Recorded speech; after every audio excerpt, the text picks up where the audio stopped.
예, 안녕하십니까. 우라카이 2017 첫 시간입니다.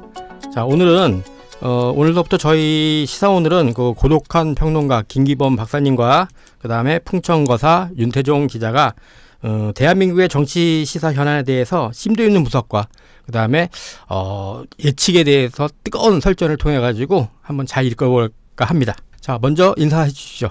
네, 안녕하세요. 처음 인사드리겠습니다. 고독한 평론가 김기범이라고 합니다. 잘 부탁드리겠습니다. 안녕하세요. 첫 방송에 게스트로 초청된 시사오늘 정치부의 김병무 기자입니다. 이번 회부터 우라카이 2017은 우리 대담자들이 직접 그 주제를 가지고 저희가 직접 진행을 하는 그런 코너로 진행될 겁니다.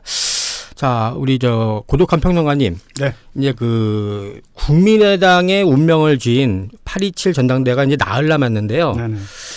안철수 전 대표와 그다음에 뭐 정동영 의원, 그다음에 천정배 전 대표, 그다음에 이현주 의원 이렇게 4파전으로 되는데 여기서 안철수 전 대표의 그 당선 가능성에 대해서 어떻게 생각하십니까? 네. 어쨌든 간에 처음 제가 여기 참여하게 됐는데 그 이전에 앞으로 잘 부탁드리겠다는 말씀 드리겠고요. 그다음에 요즘 가장 국내 정치 분야에서는 가장 핫한 이슈가 바로 우리 국민의당의 27일 전당대회권이 아닐까 생각을 해요. 네, 안철수 대표의 전 대표님의 전당대회 출마권에 대해서 요즘 말들이 참 많은데 8월 2일경에 대선 이후에 행보를 보이시다가 갑자기 전당대회에 참여하시면서 대표 출마를 선언하셨는데요. 그 이전에 천정배 의원님과 그다음에 정동영 의원, 그다음에 이현주 의원께서 전당대회 출마 선언을 하셨다가 안철수 전 대표의 참여로 인해서 좀 내용이 많이 일어나고 있는 분위기긴 하죠.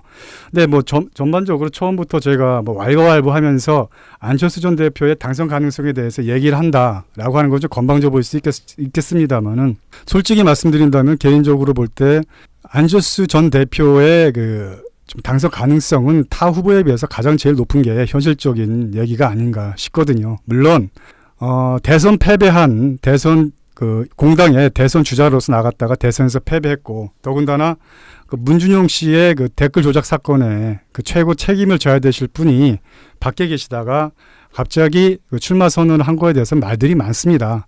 하지만 그것은 조금 있다가 이제 하나둘씩 얘기를 하겠지만은 현재 이제 우리 윤 거사님께서 먼저 말씀을 물어보신다면은 제 생각으로는 이 네 후보 중에서는 누가 뭐래도 가장 지분을 많이 갖고 있고 그래도 개파 조직이라든가 영향력 부분에서는 단연 탑이라고 할 수 있는 안철수 대표의 당선 가능성이 제일 높은 게 아닌가 이렇게 생각을 하고 있고 그것 때문에 결국은 당의 내홍도 점점 점입 가경으로 가고 있는 게 아닌가 생각하는데 여기에 대해서는 우리 윤 거사님께서도 별 이견은 없으실 것 같은데요. 저는 이제 이렇게 생각합니다. 지금 이번 전당대회 관건이 될 수 있는 거는 투표율과 그다음에 결선 투표제 이 두 가지가 관건이 되지 않을까 싶습니다.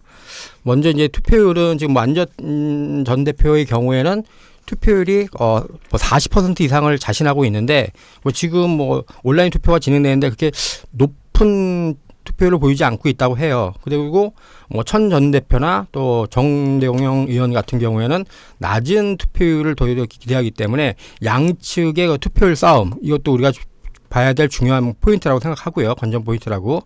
그다음에 두 번째는 결선 투표에서 지금 뚜렷하게 안철수 전 대표가 앞서 나가긴 하지만 과연 과반수 이상을 차지해서 2차 투표 결선 투표를 못하게 할지 그것도 볼 수 있는 관건인데 문제는 뭐냐면은 지금 뚜렷하다 앞서 나가긴 하지만 50%를 넘었다고 볼 수는 없는 상황이거든요. 그랬을 때 옛날에 YS와 DJ 그다음에 이철승 이 세 사람의 1970년 대통령 후보 경선 때처럼 막판 뒤집기가 가능할 수 있다는 그런 것들이 지금 저희가 예측할 수 있는 상황이기 때문에 아직까지는 확실하게 안전 대표가 된다라고는 볼 수 없다는 것이 저의 입장입니다. 네, 근데 아주 중요한 포인트를 말씀하셨는데 저는 그래도 가장 앞서 나가고 있는 사람은 안철수 전 대표가 아닌가라고 생각을 하고 있고, 네, 물론 이제 정동영 의원님이라든가 그다음에 천정배 의원 같은 경우 또 그리고 후발주 제일 끄트머리에 있다고 할 수 있는 이현주 의원 같은 경우에는 아마 그분들의 전략은 단연코 결선 투표로 들어가는 것일 거예요. 당연히 안철수 가장 제일 막강한 후보라고 할 수 있는 안철수 전 대표의 그 과반수 획득을 저지하고 그리고 2차 결선 투표로 가기를 바라는 게 그분들의 희망 사항이긴 한데 글쎄 그 결선 투표로 가는 것이 나머지 그 세 후보들의 어떤 그 희망사항이라고 할 수 있겠지만은 결정적으로 그만큼 안철수 대표의 어떤 위치라든가 위상이 아직은 그래도 가장 앞서 나갈 수 있는 가장 막강한 위치에 있지 않는가라는 그 방증이라고 할 수도 있겠거든요. 그래서 우선은 첫 번째는 제가 우선은 그 말씀드리고 싶은 것은 어찌됐든 간에 8월 초에 그 안철수 전 대표가 출마 선언을 했고 지금 내일 모레 이제 27일 다음 주죠. 다음 주에 전당대회가 있을 예정이지만은 우선 그 윤 거선님께서는 어떻게 생각을 하시는지 좀 여쭤보고 싶은 게 안철수 전 대표의 그 전당대회 출마가 과연 합당한 건지 한번 좀 개인적인 사견을 좀 여쭤보고 싶거든요. 저는 이제 참 말도 안 된다라는 생각이 앞서고 있는데 뭐냐면은 이제 그때 이제 자기 자신의 그 페이스북에다가 뭐라고 했냐면 당이 소멸되고 말 것이라는 위기감에 제 등을 떠밀었다. 근데 떠민 주체가 도대체 누군지 저는 제일 궁금해요. 그 본인의 뭐 의지지 뭐 누가 떠밀어서 나온 이제 보면은 이제 이해창 전 한나라당 대표도 8개월 만에 복귀를 했어요. 자, 그래서 8개월 만에 복귀했는데 그 당시에는 그 사람밖에 없다. 이 한나라당을 이끌 사람은 그 사람밖에 없다라는 어떤 당내의 어떤 분위기가 조성이 돼 있고 그다음에 친 이해창계라는 확실한 우군이 존재했다는 거죠. 근데 지금 보면은 국민의당 자체가 호남을 기반으로 하고 있어요. 근데 호남을 기반으로 한 건데도 불구하고 호남계 의원들은 반 안철수라는 얘기죠. 그런 상황에서 이거는 본인의 정치적인 뭐 재기 그거를 빨리 하고 있다는 어떤 욕심에서 나온 거지 뭐 당내 어떤 뭐 우호적인 분위기 이런 것과는 관계없이 나왔다는 겁니다. 저는.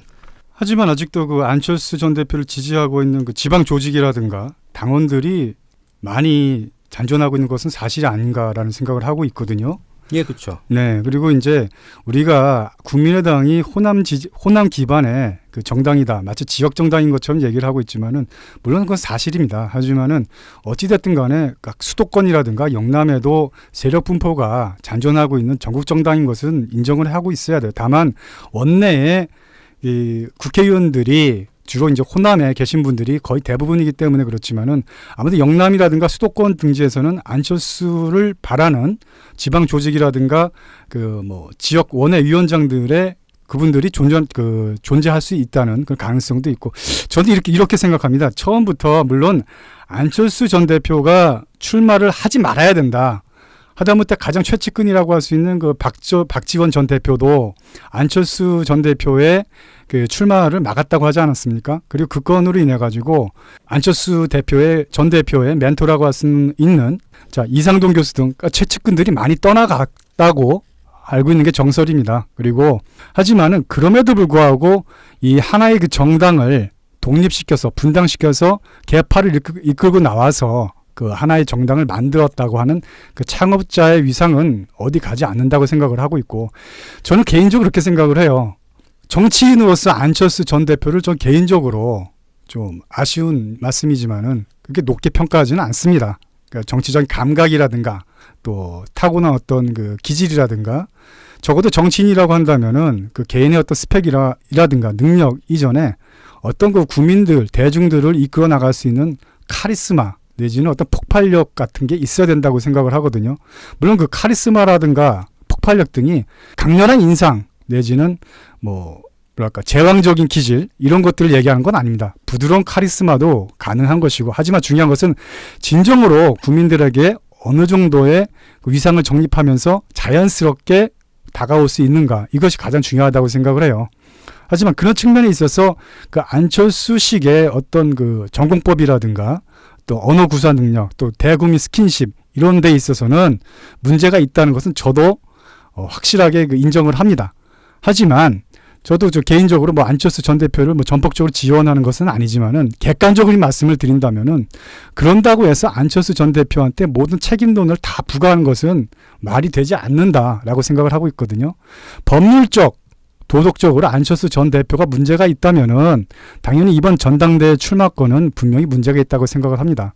하지만 한번 대선에 졌다고 해서 법률적으로 어떤 책임을 갖는다는 건 문제가 있는 것이고, 더군다나 문준용 씨 그 댓글 조작 사건 때문에 그 어떤 도의적인 책임을 져야 된다는 것은 물론 그것도 맞는 말이죠. 하지만 이미 안철수 전 대표는 진정성 어린 사과의 기자회견인지 모르겠지만 분명히 사과를 했고, 또 도의적인 책임이라든가 법률적인 책임은 검찰이라든가 법원에서 결정을 내리면 되는 것입니다.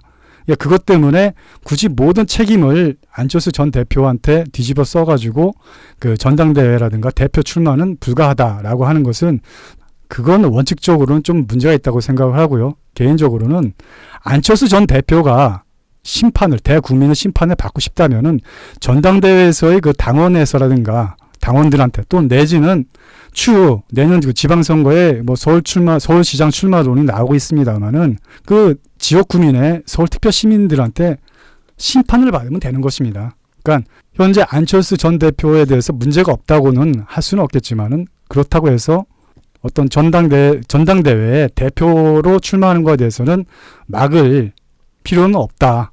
그건 피선거권이 박탈되지 않는 한 개인의 자유고, 설사 그렇게 나간다고 할지라도 그것은 국민의 심판의 몫이고, 안철수 전 대표의 오히려 자칫하면 자충수가 될 수가 있거든요. 그것은 그분의 선택의 논리일 뿐이고, 여기에 대해서는 저는 좀 출마권에 대해서 불가하다는 말은 좀 이제는 이미 시간이 많이 지났지만은 애당초 이제 동의를 하지 않고요.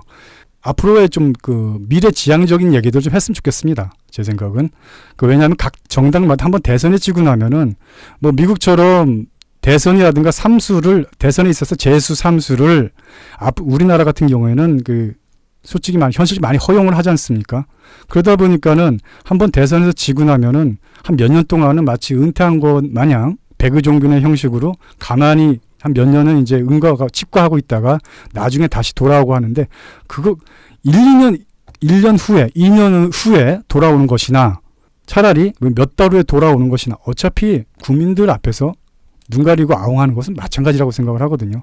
차라리 뭐 개인의 선택이고 자신의 권력에 대한 의지든 그 자신의 선택인데, 거기에 대해서는 뭐 출마권에 대해서는 뭐 많은 사람들이 굳이 뭐 어떤 그 반대 의사를 표명할 필요는 없지 않나라는 생각을 하게 됩니다. 뭐 여기에 대해서는 우리 김병묵 기자 혹시 하시고 싶은 말씀 있어요? 예, 고독한 평론가님 이제 말씀 잘 들었습니다. 이제 저는 오늘 이제 질문할 게 있어서 왔는데, 일단 첫 번째로는 아까 문준용 씨 댓글 조작 사건이라고 하신 것 같은데, 그거는 이제 요새 핫한 또 국정원 댓글 사건이랑 혼동하신 것 같고요. 그렇군요. 제가 죄송합니다. 나이가 들수록 좀 기억력이 쇠퇴해가지고. 그리고 제일 궁금한 건 이제 처음에 우리 풍천 거사님께서 말씀해주셨던 것, 저희보다는 이제 청취자들분께서 궁금하실 것 같아서요. 왜 안철수 후보는 투표율이 높은 것을 원할까? 그리고 왜 호남에 있는 분들은 투표율이 낮은 걸 원할까? 그것 첫 번째 궁금하고요.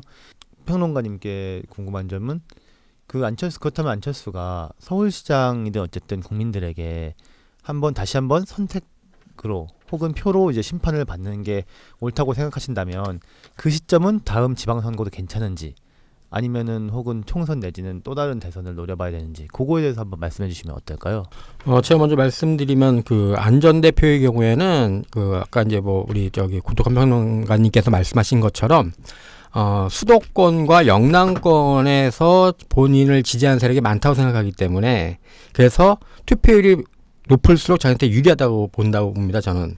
왜냐, 투표율이 적대는 거 보면 적극적인 투표층인 호남권의 투표가 높다면 본인한테 불리하고, 왜냐하면 정동영 의원이나 천정배 의원이나 둘 다 호남을 기반으로 한 인사들이기 때문에, 또 우리 호남은 또 적극적인 투표층으로선 대표적인 사람들 아닙니까? 그렇기 때문에 영남과 수도권을 생각한다 그러면은 투표율이 높은 게 좋고, 반대로 정 의원이나 천정영 의원이나 둘 다 호남이기 때문에 나는 적극적인 투표, 나를 찍어줄 사람들이만 해도 된다. 그러니까 영남이나 수도권 이런 쪽에서 제발 좀 투표를 좀 덜 해줬으면 좋겠지 않겠느냐, 이런 판단에서 제가 그 말씀을 드린 겁니다. 저 같은 경우에는 아까 이제 선거 말씀을 하셨는데, 저도 솔직한 심정입니다. 안철수 전 대표가 만약에 내년에 지방선거 지선에서의 그 서울시장에 출마를 하게 된다면 저로서는 약간 좀 저도 좀 의아하게 생각을 할 것 같아요. 근데 좀 너무 텀이 쉬고 계셔야 될 분이 좀 너무 짧게 나오시는 건 아닌가. 뭐 추후에 총선이라든가 대선에 또 나가실지는 아직도 지금 이 시점에서 말씀드리기엔 좀 너무 이른 것 같아서 거기에 대해서 얘기는 하긴 좀 그렇습니다만은 그래도 제가 생각하기에는 적어도 차기 대선은 내다보고 행보를 걸으시는 게 아닌가 생각을 하거든요.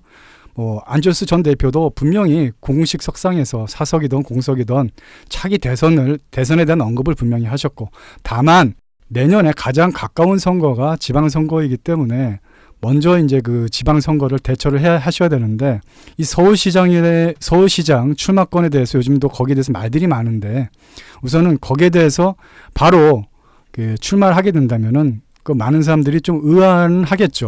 하지만 어찌됐든 간에 아까도 말씀드렸지만 그것은 안철수 전 대표 개인의 어디까지나 개인의 선택이라고 생각을 합니다. 저는 그 다시 한번 말씀드리지만은 안철수 전 대표의 그 선거 출마에 대해서 제3자들이 뭐라고 할 계제는 아니라고 생각을 해요. 물론 개인적으로 안철수 전 대표를 지지하던 비판하던 싫어하던 그것 또한 유권자들의 선택이고 자유인 것처럼 안철수 전 대표도 자신의 어떤 정치적 행보에 대해서 선택할 필요가 있는 것입니다. 물론 기존에 예전에 그 김대중 대통령께서도 71년이었나요? 그때 박정희 전 대통령과 대선 붙었던 게, 그리고 이제 87년 그리고 92년이었죠. 고 김영삼 대통령께서 대통령이 당선됐을 때 아마 대권 행보를 3수를 하셨죠. 그런데 그럴 때마다 김대중 전 대통령께서는 은퇴 선언을 하셨습니다. 은퇴 선언을 하셨고, 최근에 90년대 초에 영국으로 유학도 가셨고, 그때 캠브리지에서 몇 년 계셨던 것으로 기억을 하고 있는데, 그런 것들이 알고 보면은 다른 그 대선 주자들, 후보들이 거의 비슷한 행보를 걸어왔습니다. 대선에 한번 지고 나면은 한 몇 년 동안은 거의다가 백의 종군 내지는 외국으로 유학을 가신다든가, 장기적으로 이제 의정 활동을 하지 않으신다든가 하면서 암중모색을 해왔지, 실질적으로 정계 은퇴를 한 건 아니었거든요. 물론 그것이 그분들의 최선의 또 하나의 선택일 수도 있었겠지만은, 그러한 예를 들어서 대선에서 패배하신 분들의 행보가 천편일률적으로 몇 년은 마치 대중들의 내리 속에서 사그라져 있다가 순간만 되면은 다시 나와서 결국은 대권을 쟁취하셨던 그런 경험들이 많은데, 그때는 그때고 이제는 좀 세상이 바뀐 만큼 그런 것들을 좀 어떤 천편일률적인 그 행보들로부터 좀 바뀌어져야 된다라고 생각을 하고 있습니다. 그래서 그렇게 따진다면은 아니할 말로 정동영 의원께서도 10년 전에는 대선에 패배하셨던 분이시고요. 그리고 결정적으로 아까 우리 풍천거사님께서 그 호남 얘기를 하셨는데, 정동영, 천정배 두 의원의 태생적 한계가 있지 않습니까? 결국 호남의 그 바운더리를 벗어난다면은 커다란 영향력을 발휘하실 수 없는 분들이에요. 그리고 개인적으로 이런 말씀드리면 참 두 당사자들께는 지극히 죄송한 말씀인데요. 너무나 좀 올드한 경향이 있습니다. 그 두 분들은. 예. 좀 단순히 연세를 말씀드리는 게 아니라 이미 어떤 관리자형 그 대표, 잘해야 그 관리자형 그 정당 그 대표로서의 관리자로서의 그 위상을 건너뛰지는 못하는 그런, 결국 그분들이야말로 지금 당 대표를 당선된다면은 글쎄요, 과연 다음 선거 때 또 차기 총선이라든가 대선 때 어떠한 행보를 보이실지는 모르겠습니다만은 그렇게 오래는 못 갈 거라고 생각을 하거든요. 저는 그 말씀에 대해서는 이렇게 생각합니다. 그분이 나오는 거는 본인이 피선거권이 있으니까 나오시는 건 그분의 자유고, 문제는 이분 자체가 아까도 제가 말씀드렸지만 나와야 될 분위기가 아닌데 본인의 욕심에 의해서 나온 거지, 당을 구하겠다, 또 무슨 협박하는 것도 아니고, 내년 지방선거에 위축되면 당연한 거야, 이건 소멸되는 거. 근데 그거에 대한 책임이 누구냐 이겁니다. 본인이 26.74%의 지난 20대 총선 그 지지율을 끌어올리겠다 했는데, 지금 바른정당에도 뒤지고 있어요, 지금. 국민의당이. 한 자리 숫자죠. 근데 거기서 갑자기 자기가 당대표가 된다고 해서 26.74가 된다. 근데 또 말의 모순이 또 뭐냐면은, 지방선거 승리의 야전사령관이 되겠다. 탕평으로 인재 등용하고 공천하겠다. 근데 자기가 당대표가 공천해야 되는 사람이 자기가 먼저 서울시장 얘기를 했다 이겁니다. 그러면은 내가 내 마음대로 하겠다는데 그게 무슨 탕평이고 그게 되겠습니까? 자기가 어떤 리더로서 역할하고 야전사령관인데 야전사령관이 전국 선거를 지휘해야 되는데 본인 선거에 집중한다. 그러면 또 당대표 선거 내년에 또 해야 된다는 얘기예요.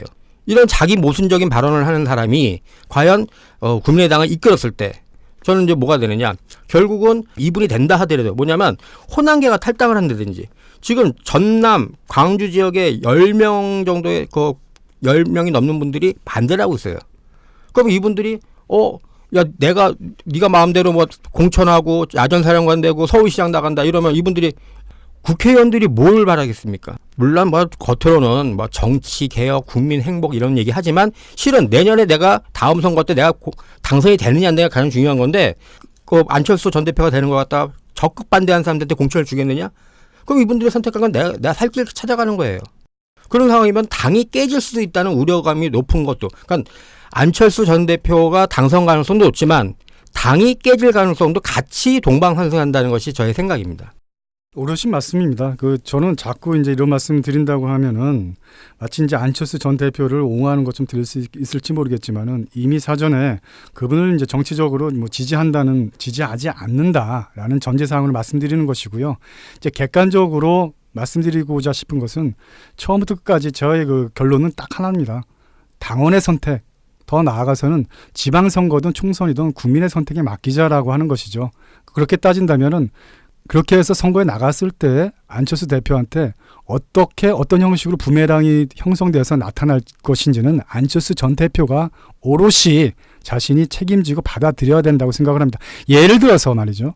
그럴 가능성이 당장은 뭐 희박하다고 생각을 하는데 만약에 어찌어찌해서 이번에 전당대회에서 그 당대표로 선출이 된다고 치고 내년에 그 지방선거에서 서울시장에 나갔을 때 그 당대표직을 이제 내려놓고 시장에 다시 출마할지는 모르겠습니다. 근데 만약에 서울시장직에 출마를 선언했을 때 선거에서 패배를 하게 된다면은 그래서 엄청난 후폭풍과 함께 안철수 개인으로서는 지금처럼 다시 일어날 수 없는 그야말로 최후의 일격이 될 거예요. 그것도 하나 안철수 전 대표가 끌어안고 가야 되는 자신의 어떤 그 최대로 각오를 해야 되는 부분이거든요. 정해진 건 없습니다. 안철수 대표가 어떻게 될지는 모르겠지만은 안철수 전 대표의 어떤 하나의 도박이라고 할까? 거기에 대해서는 많은 분들이 뭐 우려하시겠지만은 적어도 뭐 국민의당 당원이라든가 또 그쪽을 지지하는 사람들이 아니라고 한다면은 그냥 저로서는 그냥 가만히 내다 볼 것 같다. 이렇게 말씀드리니까 마치 오히려 안철수 전 대표라든가 국민의당을 자멸하길 바라는 사람처럼 보일 수도 있겠는데 뭐 그렇게 따지면은 저도 솔직히 뭐 아니라고는 할 수는 없겠습니다. 솔직히 말씀드리면은 국민의당의 딜레마가 그거예요. 정동영 의원이라든가 천정배 의원이 또 이현주 의원 등이 나와가지고 안철수 전 대표가 또다시 출마하면 안 된다. 지금은 자숙하고 있어야 된다.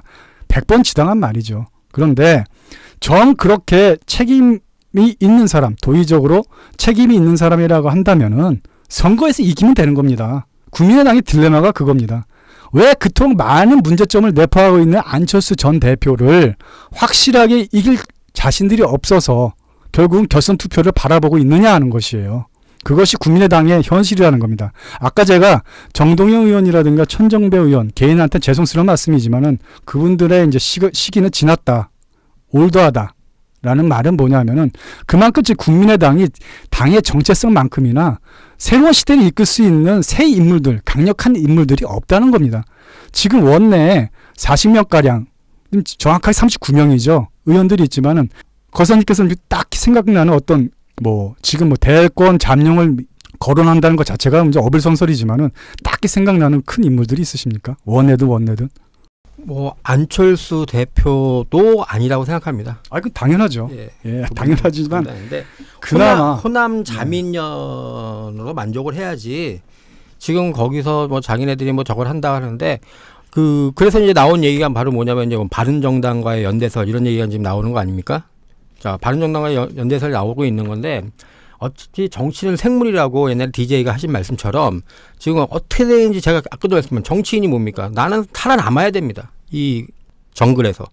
자, 근데 여기서 안철수라는 그라는 사람을 지난 뭐 5월 대선까지는 그래도 저 사람의 당선 가능성 이런 걸 보고선 따라왔지만, 자, 문제는 뭐냐면 지금 형편없는 지지율이에요. 이걸 가지고선 그 사람한테 기대를 건다? 그러면 저는 봤을 때 안 전 대표가 당선이 된다 하더라도 계속 말하지만 탈당 가능성이 더 높아진다는 거죠. 자, 지금 이제 그 국민의당이 여러 가지 이제 활로를 찾기 위해서 나온 것이 바로 바른정당과의 연대 문제인데, 저는 이거하고는 좀 약간 연장선상에서 예전 그 대선 시즌부터 좀 나름대로 구상을 했던 생각이 있었습니다.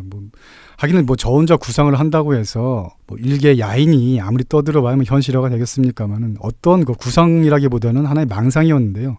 그때 당시에 안철수 후보와 유승민 후보가 통합을 해서 마치 예전에 그 정몽준 후보와 노무현 후보가 통합을 했던 것처럼 두 후보 간에 연대를 해서 어떤 그 야권 통합을 이뤄가지고 후보 단일화 이룬다면 어떻게 됐을까? 물론 개인적으로 생각할 적에 여전히 문재인 현 대통령이 당선이 될 확률이 높았다고 생각을 하거든요. 하지만 대외적으로는 각기 영남과 호남에 지지 기반을 두고 있는 두 지역 정당들이 어떤 시대 정신을 생성해 나가면서 뭉쳤다. 그리고 영남과 호남을 뛰어넘는 지역주의 정서를 뛰어넘는 전국적인 어떤 중도 정당의 시발점이 되지는 않았을까라는 생각을 그때 했었습니다. 하지만 현실적으로는 분명히 이루어지진 않았고요. 이번 같은 경우에는 오히려 그때보다 저는 좀 전향적이에요. 과연 영남과 호남의 각 지지자들이 두 정당이 지지 기반이 이제 영호남을 갈려 있다면 이제 와서 영호남의 지지자들이 과연 이것을 바랄까? 설사 연대 및 예를 들어서 극한 경우에 합당 통합 갈 땐 가더라도 적어도 민주당으로 국민의당에서 최소한 10명 가까이 정도는 현역 의원들이 탈당하지 않을까. 그 탈당이 우선적으로 전제가 된 다음에 통합이라든가 연대가 벌어지지 않을까. 저는 이렇게 생각을 합니다. 안 전 대표가 이제 얘기했듯이 이제 양당 체제는 지향해야 된다. 그러려면 합쳐져야 되겠죠. 또 현실적으로 저는 계속 현실론을 얘기하는데 뭐냐면은 국민의당과 바른정당이 서로 지금 현역 국회의원들이 겹치는 데가 없대요. 그러니까 다음 공천 가지고 싸울 일은 없어가지고 그래서 합당 가능성도 있다 얘기하는데 서로 또 정체성이 또 너무 달라요. 그리고 또 지금 바른정당 내에서도 지금 이해훈 위기론도 나오고 있고, 그렇죠? 그러니까 지금 양당이 자기를 하기도 바빠 죽겠는데 다음에서 연대를 한다? 참 어렵지 않나 싶습니다. 그래서 저는 이제 아까도 우리 윤 거사님께서 말씀하셨다시피 정치는 생물 아니겠습니까? 지금 당장 한치 앞을 모르는데 어떻게 몇 개월 후에 정국을 어떻게 예상할 수 있겠습니까? 그러니까 더군다나 말씀하셨다시피 그 양당 간에 어떤 겹치는 지역구가 없기 때문에 연대는 용이할 수 있다, 합당을 용이할 수 있다고 하지만 당연히 겹치는 데가 없죠. 영남과 호남으로 갈려 있는데. 하지만은 공식적으로 양당의 수뇌부는 대외적으로는 절대 합당은 없다. 지금 현재 전당대회에 나와 있는 국민의당 후보들 중에는 천정배 의원이라든가 정동영 의원 같은 경우에는 결사 반대하고 있고, 그나마 이현주 의원 정도가 바른정당하고의 그 연대가 필요하다라고 하고 있는데, 정작 바른정당에서는 그 연대권에 대해서는 오히려 더 뜨뜻미지근한 느낌이에요. 다만 다시 한번 말씀드리자면은 좋게 얘기하면은 그렇게 해서 우리가 해묵은 수십 년간의 지역주의 갈등을 해소하는 어떤 그 시발점이 될 수도 있겠지만은, 글쎄 정서적으로 현실적으로 이것이 가능할까라는 생각은 좀, 워낙 그 전대미문에 예전에 그 DJP 연합이라는 게 있었지만은 또 3당 합당도 있었고, 이것이 이루어진다면 진짜 그 전대미문의 일이 아니겠습니까? 우리 수도권 유권자로서 우리 김범국 기자는 여기 다 수도권 유권자죠. 네, 어떻게 생각하세요?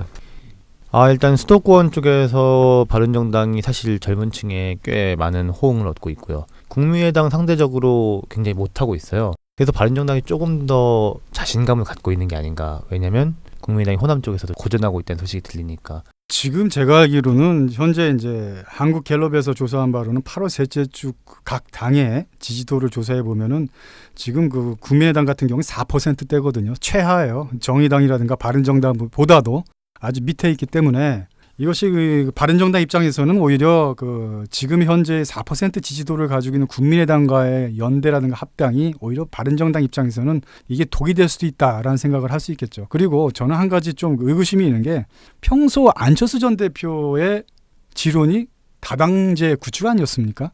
근데 만약에 제가 알기로는 이분의 어떤 큰 그림은 그거 같은데 국민의당과 바른정당 간의 연대에다가 그 자유한국당 소속되신 분들 중에서 그 비박 내지는 반박 그리고 비홍 이 그룹을 묶어가지고 또 하나의 그 중도 보수의 길을 걷는 정당을 만든다라고 한다면은 그런 그림을 그리고 있는 것 같거든요. 그렇게 된다면은 그 민주당과 정의당이 있는 가운데서 뭐 정의당은 뭐 거의 뭐 민주당 편이라고 하는 전제하에서 보면은 그렇게 된다면은 만약에 자유한국당에서 비박이라든가 비홍들이 빠져나온다면은 이제 자유한국당 같은 경우에는 현재 지지도와 결부됐을 때 그야말로 철저한 영남만 바라볼 수밖에 없는 그냥 지역정당으로 남는다면 실질적으로 양당제가 구축되는 게 아닌가. 이렇게 따진다면은 평소 안철수 의원의 전 대표의 지론인 다당제 구축하고는 좀 거리가 있지 않나 이렇게 생각이 되거든요. 그래서 이 부분에 대해서도 한번 우리가 생각을 해봐야 될 것 같아요. 저는 계속 이제 부정적인데 참 딱 와닿는 단어가 없어요. 네, 그게 맞습니다. 뭐냐면 요번에도 얘기했던 게 뭐냐면 미래 스마트형 정당, 대한민국이 지금껏 경험해보지 못한 새로운 정치 변화, 이런 수사를 가지고선 국민을 감동시킨다? 말도 안 되는 얘기죠. 뭔가 이게 딱 해야 되는데 아니 뭐 오늘도 누구 지적을 했지만은 국민의당 홈페이지 한번 가보세요. 나는 그게 컴퓨터 전문가인 안철수의 정당이 맞나 싶을 정도로 참, 이러고도 뭐 스마트 정당 얘기하나? 그런 생각이 들어요. 아주 중요한 포인트를 말씀하셨는데, 그 예전에 이제 지금 말씀하신 스마트 정당이라든가 또 안철수 전 대표가 늘 주장하는 게 바로 뭐 4차 산업혁명이라든가 뭐 이런 것들 많이 주장하지 않습니까? 근데 그러면서 자신을 마치 이제 한국 사회의 뭐 스티브 잡스, 혁신의 아이콘이라고 하는 스티브 잡스인 것처럼 이제 선전을 하고 있고, 뭐 스티브 잡스 취급을 받는 건 뭐 맞는다고 할 수 있겠지만 저는 한편으로 그런 생각을 해요. 만약에 미국 사회에서 대선에서 스티브 잡스가 출마를 해서 대통령의 꿈을 꾼다면 과연 됐을까? 또 스티브 잡스는 아예 뭐 출마를 또 안 했겠지만은 무조건 그런 정치권에 우리가 지난 수십 년간의 어떤 정치권의 오류라든가 딱히 또 뜯어 고쳐야 될 것들이 뭐냐면 워딩입니다. 그것도 하나의 적폐라고 저는 보는데요. 너무나 그 국민들 앞에서 현악과 사변으로 점철된 알고 보면 실체라든가 개념 자체가 없는 워딩만 너무나 이게 천착하고 있어요. 예를 들어서 박근혜 정권의 뭐 예를 들어 창조경제, 그 창조경제론도 솔직히 아직도 많은 사람들이 그 이론에 대한 그 개념과 그 도대체 뭔가, 마찬가지로 안철수 전 대표의 어떤 그 언어 구사 능력이라든가 어떤 그 국정 철학, 운영, 비전 이런 것들이 현격하게 우리의 현실과는 좀 괴리가 되어 있지 않은가. 더 나아가서 이게 국민의당의 딜레마요, 모순이요, 앞으로의 문제점이 아닌가라고 생각을 합니다. 한편으로 좀 이렇게 얘기하면 좀 너무나 매몰찬 얘기일 수 있겠는데 국민의당이 많은 문제점 속에서 좀 살아남으려면은 자신들의 어떤 정치적 스펙트럼이라든가 정체성 먼저 확실하게 구현을 하고 국민들한테 어필해야 되지 않을까 이런 생각을 하거든요. 저는 그런 겁니다. 그러니까 국민의당이나 바른정당이나 둘 다 뚜렷한 지역 기반을 뭐 국민의당은 있는데 지금 상실한 것 같고 또 영남권 중심의 또 뭐 양경필 지사와 같이 뭐 수도권 해가지고 바른정당을 하고 있는데 둘 다 뚜렷한 게 없다. 본인들은 어떤 그들만의 외계 언어로 얘기를 하고 있는데 그 둘이 뭉쳤다. 그럼 또 하나의 복잡한 뭐 정치적 결사체가 생기지 않을까 그 생각입니다. 참신성도 잃었고 도덕성도 잃었고 이런 상황에서 자꾸 뭐 경험하지 못한 대한민국 정치라는 게 도대체 뭔 말인지 정말 이해를 못하겠어요. 가장 중요한 게 요즘 그 새정치, 애당초 그 안철수 전 대표가 새정치론을 들고 나왔는데 이게 새정치의 그 뜻도 애매모호하고 그게 문제잖아요. 예, 그게 없고 그분은 내가 볼 적에 잘 모르시는 것 같아요. 솔직히. 그리고 새정치하지만은 뭐 지난 얘기지만 대선 시즌 때 그 특유의 그 소몰이 창법 있지 않습니까? 예. 안철수 대표한테 뭐 누가 이제 조언을 했겠죠. 그렇게 하라고. 그런데 그걸 보면서 저게 과연 새정치인가? 구태의연한 구정치인들의 또 다른 모습을 7, 80년대에 목전껏 부르짖던 그 구정치인들의 모습을 또 한번 보는 것 같다라는 생각 그때 했었거든요. 그러니까요. 보세요. 솔직히 말해서 안철수 전 대표는 재선 의원이에요. 국민의당에는 뭐 4선, 5선 뭐 이런 사람들 질비합니다. 정치판에서 그렇게 보시던 분들이 저희도 이렇게 보고 있는데 그분들이 볼 때는 어떻게 하겠습니까? 저 사람을 믿고 내가 또 당선될 수 있을까? 저번 20대 총선에는 워낙 그 친문 패권주의에서 나는 도저히 못 살겠다 해서 안철수 따라 나온 거 아닙니까? 따라 나왔는데 와서 봐니까 이거 뭐 똑같아. 뭔 말인데 아직도 맨날 새정치 얘기하는데 답답한 거죠. 그럼 이 사람들이 뭐 하겠습니까? 나가 살 길 갈 일밖에 없어요. 그러면 뭐냐? 요번에 안철수 전 대표가 된다 그러면은 저는 분명히 탈당이 얼만큼 될지 뭐 찻잔 속의 태풍이 될지 아니면 정말 큰 태풍이 될지 모르지만 혼한게 뛰쳐나옵니다. 그렇게 봅니다, 저는. 그러니까 뭐 저도 이제 공감을 하는데 뭐 당사자들한테는 죄송스러운 말씀이지만은 그 국민의당으로 분당하신 분들이 솔직히 새 정치에 맞는 분들은 아니죠. 오히려 그분들께서 새 시대를 열기 위해서는 과감하게 멸사봉공의 자세로 좀 은퇴하실 분들은 좀 은퇴하셔야 뭐 장강의 앞물결을 또 뒷물결이 밀어내듯이 새로운 인물들이 나오는 거 아니겠습니까? 오히려 그 안철수 현상이 벌어졌을 때 많은 국민들이 지지를 했을 때는 그런 것들을 기대했을 것이에요. 어떻게 하다 보니까 이제 안철수 전 대표 뭐 성토대장이 된 것 같기도 한데. 아니 그게 엄연한 현실이니까. 예, 그러니까 뭐 결론적으로 이제 그 최초의 질문에서 그럼 이제 당선 가능성에 대해서는 어떻게 아니 지금 현재로서는 누구보다도 좀 1순위를 달리고 있는 것이 아닌가. 그리고 앞서도 말씀드렸지만은 모두에 말씀드린 것처럼 나머지 후보들은 그 마크롱처럼 프랑스의 마크롱처럼 결국은 결선 투표로 갈 수밖에 없고 그것을 열렬히 희구하지 않는가라고 생각을 하지만 글쎄요. 다시 한번 말씀드리지만은 안철수 전 대표가 많은 책임을 가지고 있고 나와서는 안 되시는 분이라고 한다면은 그만큼의 대응 명분이 있다면은 선거에서 말하면 되는 겁니다. 정치인은 선거로 말하면 되는 거예요. 우리 김병묵 기자는 당선 가능성에 대해서 사실 정치부 기자들 간에는 지금 뭐 결선 투표를 가느냐 안 가느냐 안철수 대표의 승리는 뭐 거의 이미 뭐 기사 써놔야 되는 거 아니냐는 말이 나올 정도고요. 저는 결선까지도 안 갈 거라고 봅니다. 아 그래요? 저는 이제 뭐였지만 뭐 당선은 하겠죠. 하는데 그것이 국민의당의 다시 회생과 재기의 길을 간다는 건 저는 아니다. 오히려 분당이 되고 아니면 막말로 졌다 이겁니다. 그때는 안철수 이 사람이 탈당해야 돼요. 그래서 새로운 당 만들어야 됩니다. 그래서 저는 오히려 이번에 국민의당의 안철수 전 대표가 되는 것은 악재다. 이렇게 말하고 싶습니다. 아 그리고 우리 저기 거사님께서는 아직 국민의당에 많은 애정이 있으신 것 같은데.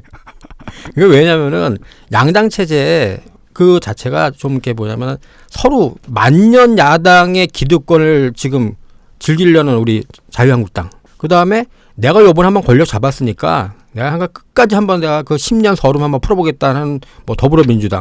이렇다 보면 어떡하다 둘이 뭐 좀 모한 얘기지만 옛날처럼 옛날 굿정치처럼 밀실정치 할 수 있는 거 야합정치 할 수 있는 겁니다.